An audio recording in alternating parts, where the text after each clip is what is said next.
La hora de Maquiavelo.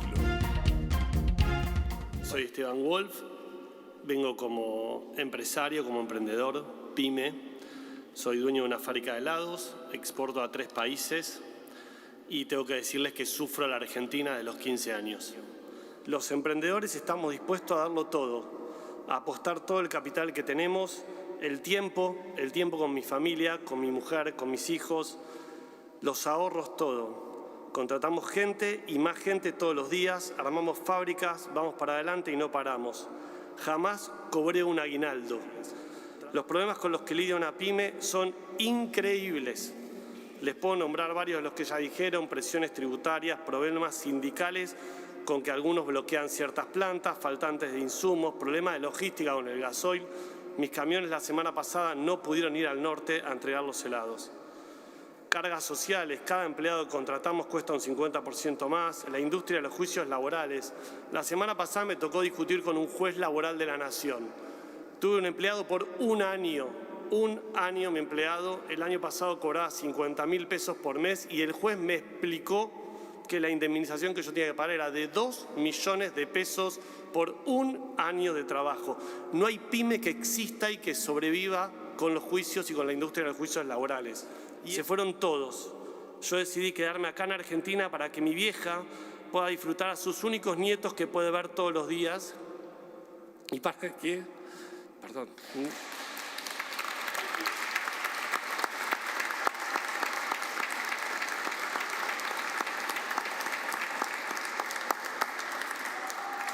Y para que mi mujer, que está acá,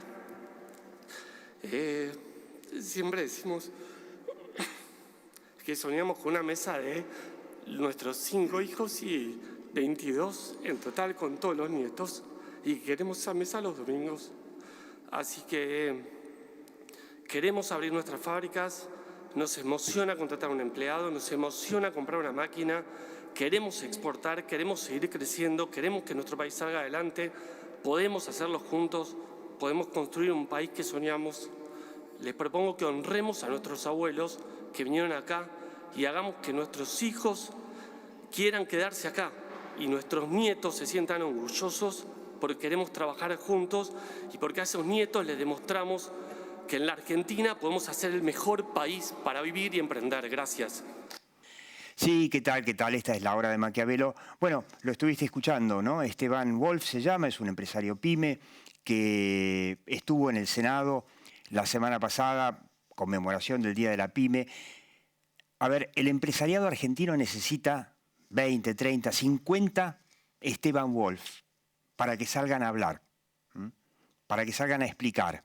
Obviamente, quizá no todos lo puedan hacer tan bien y tan claramente como Wolf, pero el problema de Wolf, que es el problema de cientos de miles de pymes, es el problema de la Argentina.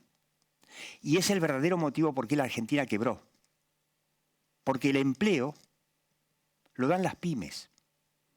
Él en su alocución explicó cómo las pymes dan 70% del empleo privado en Argentina, prácticamente en todo el mundo. Y que en Argentina tienen prácticamente prohibido contratar, porque tienen las mismas condiciones que las grandes empresas, las mismas cargas sociales, lo explicó, y la misma industria del juicio. Entonces, no te extrañe que hace más de una década el sector privado no contrata. El saldo es que no contrata. El único empleador de la Argentina es el Estado. Así no fue. Estamos ya al borde de una inflación de 3 dígitos. Camino a una, Dios quiera que no, a una hiperinflación. Y todo empieza el día en que a los Wolf, de los cuales en Argentina podría haber tranquilamente 800.000, y hay hoy, quedan 400.000, le hacen la vida imposible.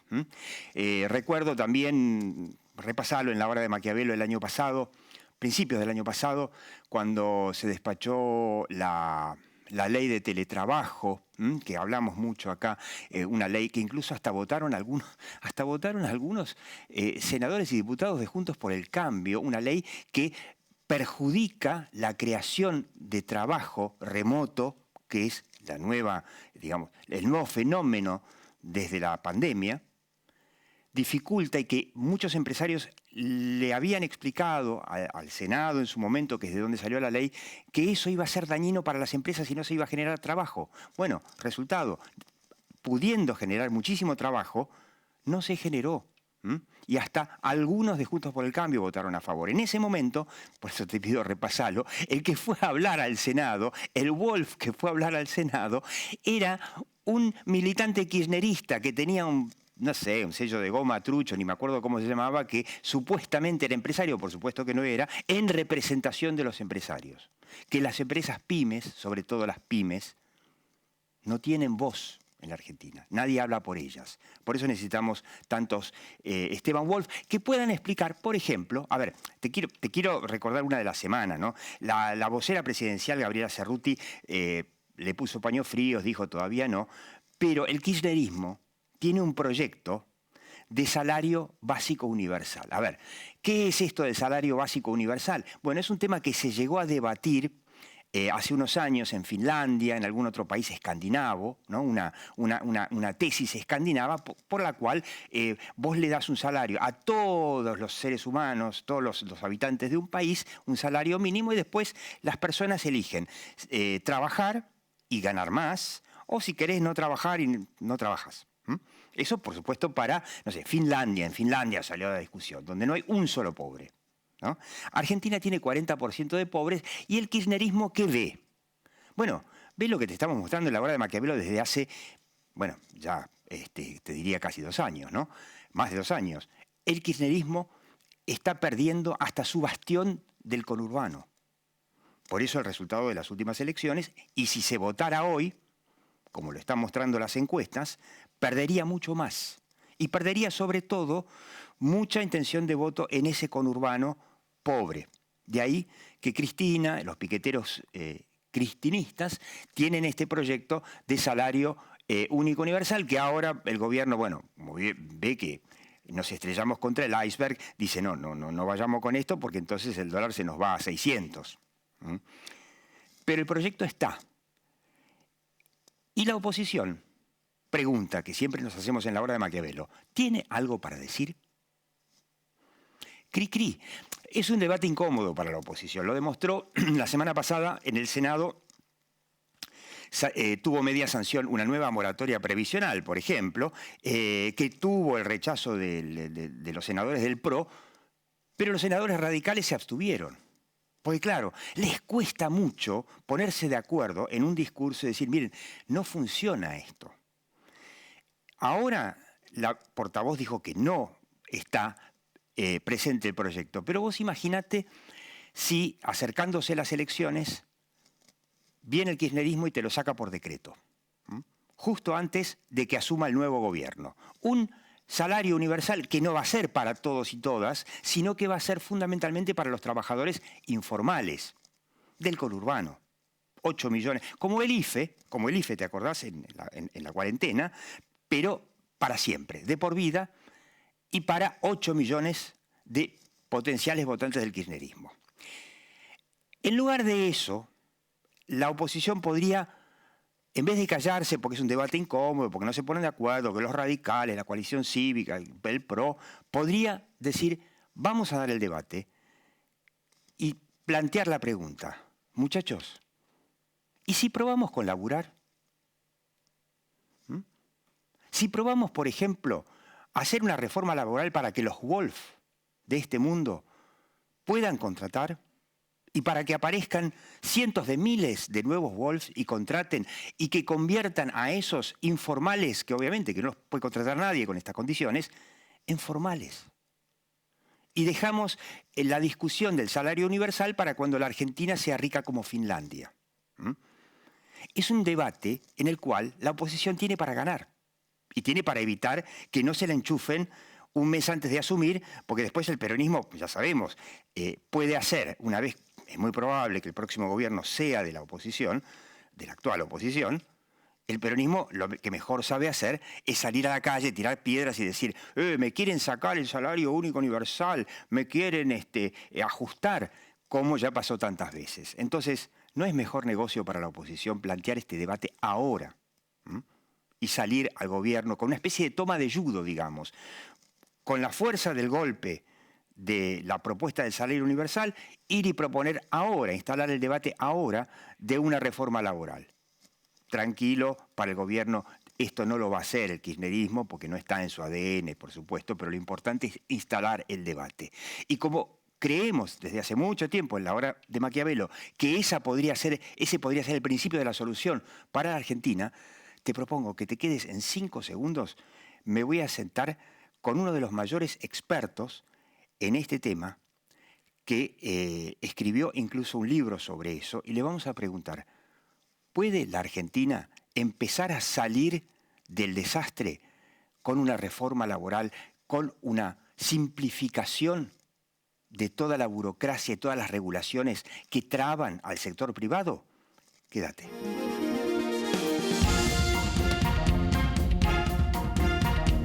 Bueno, usted lo está viendo, se llama Jerónimo Frigerio, primo de Rogelio, ¿no? Algo así.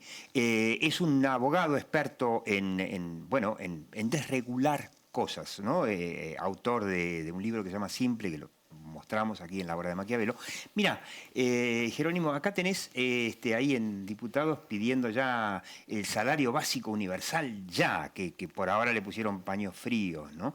Yo te quiero mostrar, fíjate las encuestas que ya mostrábamos en la obra de Maquiavelo, pero vale la pena volver a verlas. Fíjate el acuerdo que tiene una reforma laboral hoy en la Argentina. Hoy hace 6 meses se hizo esta pregunta de la Universidad de San Andrés, el 64% está de acuerdo, incluso a quienes dicen que no están de acuerdo se les pregunta ahí abajo, bueno, vení, pero vos querés que el empleo lo dé entonces solamente el Estado, y de ese 23% que dice que no está de acuerdo, te dice no, por supuesto que no. O sea que hay campo para explicárselo a un público muy amplio y que lo entiende. Y fíjate, otra de Suban Córdoba, también de hace unas semanas, que te la mostramos ya, si el próximo gobierno tiene que mantener o eliminar los planes sociales, es muy similar la proporción, 64 casi por ciento, eliminarlos. O sea, el salario básico universal ni siquiera es algo ampliamente popular, ¿no? Muchas gracias, Diego, por la invitación. Y sí, yo creo que cada vez hay más consenso para entender por qué el Estado no funciona, por qué los servicios que presta el Estado no funcionan. Y creo que el debate actual en esta crisis, que uno la ve en Argentina y también la está viendo en otros países de la región, es bastante claro. El Estado, aunque genere un servicio adicional que es el salario universal, el Estado no genera empleo. Quien genera empleo es el sector privado. Y como vos decías en tu editorial, dentro del sector privado, el gran creador de empleo es la pyme. Claro. Y dentro de la pyme, y si querés, este es parte del aporte del libro Simple, pero también, digamos, de la realidad que conocen, por ejemplo, Esteban Wolf, es la microempresa. La mayoría de las empresas de nuestro país y de nuestra región son microempresas. Claro, que contratan a 2 tipos y que podrían contratar a un tercero, pero son tantas que ese tercero que contratan son millones. Ahora, ¿puede esa microempresa hacer sus negocios con las mismas reglas, los mismos costos y los mismos requisitos que una gran empresa metalmecánica? Claro.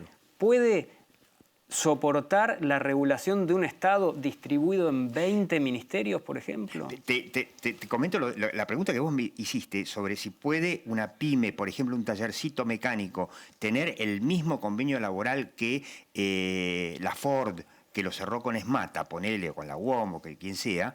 Imposible. Porque no es lo mismo la Ford que el tallercito de la esquina. Y sin embargo, las cargas, los convenios, todas las condiciones son las mismas. Ahora, ¿dónde está el indicador de que no puede?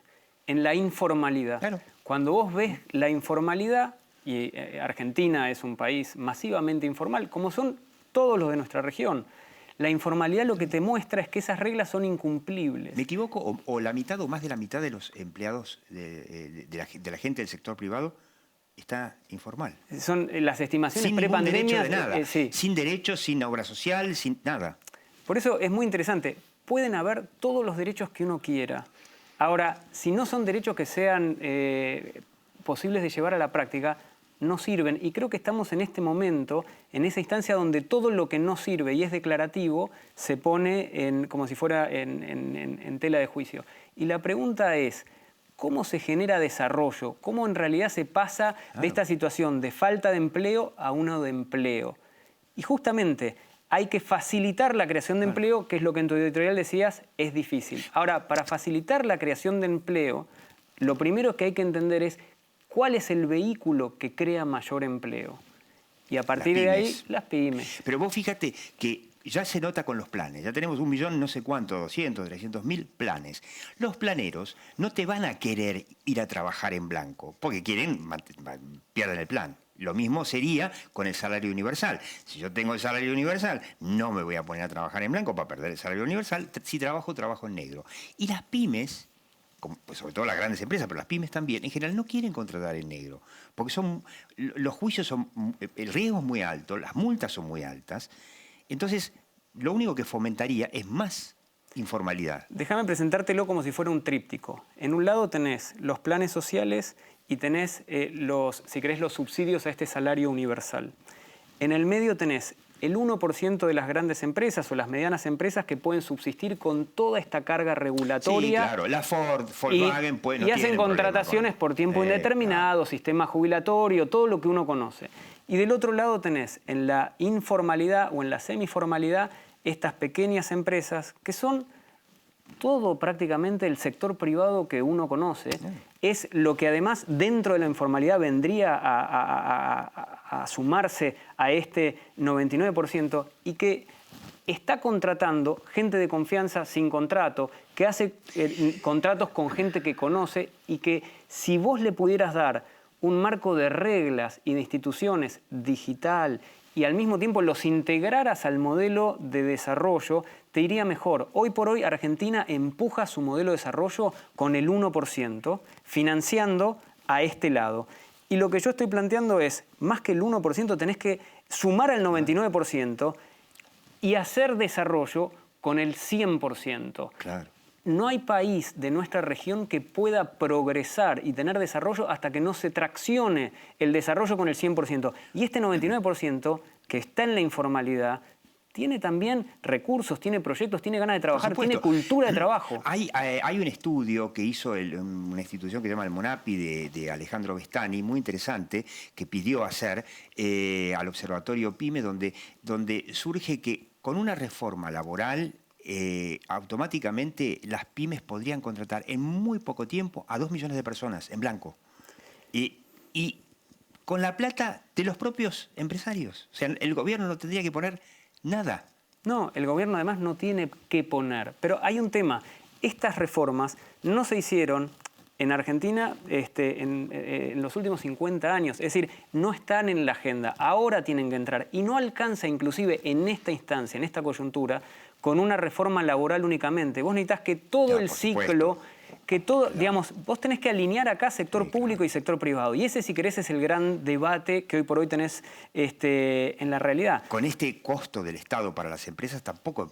Este Estado burocrático, que es una máquina burocrática que regula el sector privado, no sirve. Ni siquiera presta servicios de excelencia en las cuestiones más básicas. Un dato que es, desde el kirchnerismo, la cantidad de empleados públicos, nación, provincia, municipios, pasó de 2 a más de 4 millones. Y no mejoró nada, ni la educación, ni la salud, ni la seguridad, ni nada. O sea, puro ñoquis que pagan los privados que pagan impuestos. Por eso el debate es doble. Es cómo modificás el Estado para que pase de ser una máquina burocrática a una máquina eficiente y lo más digital posible, por un lado. Y del otro lado, que vos entiendas que hay que, por así decir, desatar el potencial del sector privado, pero fundamentalmente el que tenés oprimido. Porque cuando vos hablás de salario universal, la regla tendría que ser el trabajo dentro de estas microempresas o dentro de estas pymes y que como excepción vos tengas un seguro de desempleo. El seguro de desempleo tiene que ser la excepción y la regla tiene que ser el trabajo. Ahora, esa es la transición por delante. Ahora, muchos, los sindicalistas, muchos gobernadores que viven del empleo público y que tienen a sus votantes ahí como rebaño empleados públicos, se niegan a esa reforma laboral desde estos tiempos de María Castaña en la Argentina, y te dicen bueno, que no va a generar empleo. Y fíjate que el Estado lo único que logró hasta ahora es quebrar a la Argentina. ¿Qué le dirías vos a la oposición para que se anime a debatir y que cuando salgan con la propuesta del salario básico universal, que es un plan no trabajar para millones y millones, y de por vida, que la oposición se anime a debatir? Mira, vuelvo al tríptico. El 1% es el dentro del cual vos tenés el universo sindical también. Es decir, el 1% es el que más paga impuestos y el que convive con el sindicalismo. Es parte, si querés, del modelo de negocios y el modelo de desarrollo de Argentina y de la región. Para los sindicalistas sería el mejor negocio porque tendría muchos más sindicalizados que los que tiene hoy. Claro, el desafío es integrar con reglas nuevas, donde yo te diría que la gente se contrate entre sí con contratos entre partes. Está yendo a acuerdos de partes. Es decir, saca el rol protector del Estado que no sirvió. Abro un negocio, pongo la plata y te hago un contrato que me cueste tu sueldo, pero no me cueste tu, Diego, no sé, indemnización, yo te podría contratar, porque hay un seguro. ¿No sería lógico que si yo tengo una necesidad te pueda contratar por un proyecto? Por ejemplo. Y que si tenemos un conflicto... En Argentina no se pueden hacer contratos entre personas. Bueno, de trabajo, ¿no? De trabajo. Pero además, suponete que yo te contrato por un proyecto en esta era. ¿No sería lógico que podamos tener un contrato digital válido en el teléfono celular que tenga los mínimos términos y condiciones y que si tenemos un conflicto los podamos dirimir con un tercero o con un tercero primero que pueda mediar o que tengamos, digamos, soluciones inteligentes para poder hacerlo? A lo que voy es la evolución de la tecnología y la evolución de cómo se está dando la realidad del mundo a partir de la inteligencia artificial, de las experiencias de blockchain, está cambiando todo. No podemos seguir pensando con una cabeza de 50 años atrás. O sea, el mundo está yendo hacia otro lugar. ¿Cómo no adaptarse? Vos sabés que me dicen expertos laboralistas, me dicen, mirá, el problema, que entienden el tema de cómo hacer una reforma laboral, López Murphy tiene, por ejemplo, una para pymes muy interesante, es que el sindicalismo te vende que le estás quitando, o el peronismo, le estás quitando los derechos a los trabajadores. Y muchos expertos laboralistas te dicen, mira, ninguna reforma laboral puede quitarle derechos a nadie, porque los que están, se llama ley de contrato de trabajo, están y ya están. Que a esos nadie los podría tocar. Pero que con una reforma laboral bien hecha se permitiría incluir en el trabajo a muchos otros. Pero el argumento de te están quitando los derechos de los trabajadores, eso es lo que hasta ahora le permitió al peronismo siempre frenarla. Recordemos que a De la Rúa lo voltearon por un intento de reforma laboral que fracasó. Es muy interesante ese ángulo, Diego, porque, digamos, lo que vos planteas incluye una parte fuerte y una débil. Entonces, el acreedor es fuerte, el deudor es débil. El dueño de la propiedad es fuerte, el que alquila es débil. El que contrata, el patrón es fuerte, el otro es débil. Y la realidad actual es que son todas partes que todas quedaron debilitadas. Y si vos en el intento regulatorio de emparejar una relación la obstruís, no se hacen negocios, no se hacen transacciones. Entonces, casi yo te diría, la clave es cómo aprovechás tecnologías que hoy podés tener, pero fundamentalmente una simpleza conceptual para que las personas puedan hacer negocios y se asocien por proyectos, se asocien por emprendimientos, porque además hay una cosa que es real. Todos en el tiempo por delante vamos a tener que ser más emprendedores en todo lo que hagamos. Seguro. Entonces, esa realidad es una a la que o nos adaptamos o se va a hacer al margen del Estado. Porque también es cierto que un Estado que estuvo cerrado prácticamente 2 años en pandemia, tampoco es que se lo extrañó tanto o que agregó mucho valor cuando volvió la pandemia. Es un dato clave. Esto que dijiste es el dato clave. ¿Cuántos de nosotros vimos empleados públicos que ni fueron a trabajar y hoy todavía apenas sí trabajan, y el Estado siguió funcionando? Quiere decir que quizá si se fuera el 80%, por supuesto que nadie piensa que se los puede echar, el Estado funcionaría no solamente igual, sino quizá mejor. es que la expectativa de los servicios del Estado hoy por hoy son muy bajas, muy malas. ¿Cuántos creen que van a poder jubilarse con una jubilación competitiva en base a su aporte? Digamos, se empiezan a diluir muchos de los... Y con todas estas moratorias, mucho menos, porque va a haber que repartir lo poco que hay entre mucho más. Entonces, seguir insistiendo con lo mismo es una torpeza. Ahora, esta coyuntura tan mala ofrece una oportunidad de hacer reformas que son, si querés, hacia la simpleza, hacia la mayor eficiencia. La eficiencia no es ni de izquierda ni de derecha, es un concepto donde vos decís, es eficiencia hacia la digitalización como herramienta para poder optimizar.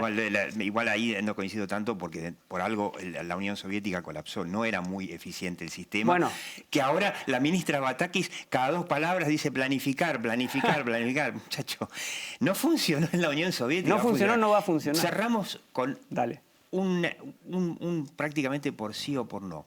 ¿Le dirías a la oposición debatilo ya y no esperes a ver qué pasa en las elecciones?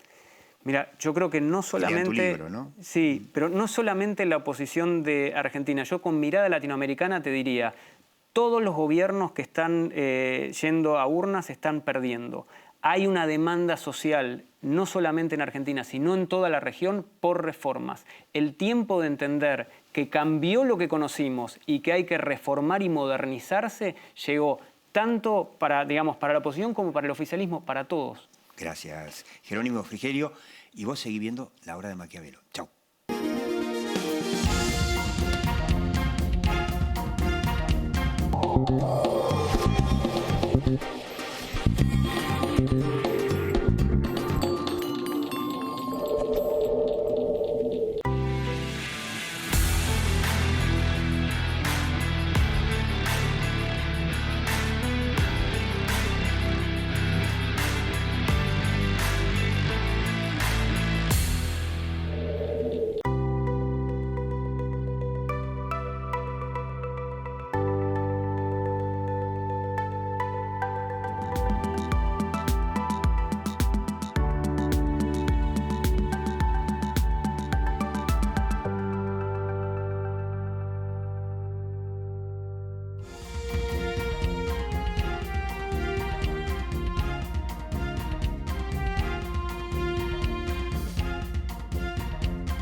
Banca Empresas Macro te acerca a iCheck, la mejor solución digital para operar estés donde estés. Vas a poder emitir, endosar, descontar, custodiar y mucho más. Porque entendemos tu negocio. Somos tu banco. Macro. Cerca. Siempre. ProPymes cumple 20 años. Somos la generación del futuro de la industria y la energía. Trabajamos junto a nuestras pymes para mejorar la competitividad y proyectarnos al mundo. Somos ProPymes, el programa del Grupo Techint para el fortalecimiento de su cadena de valor.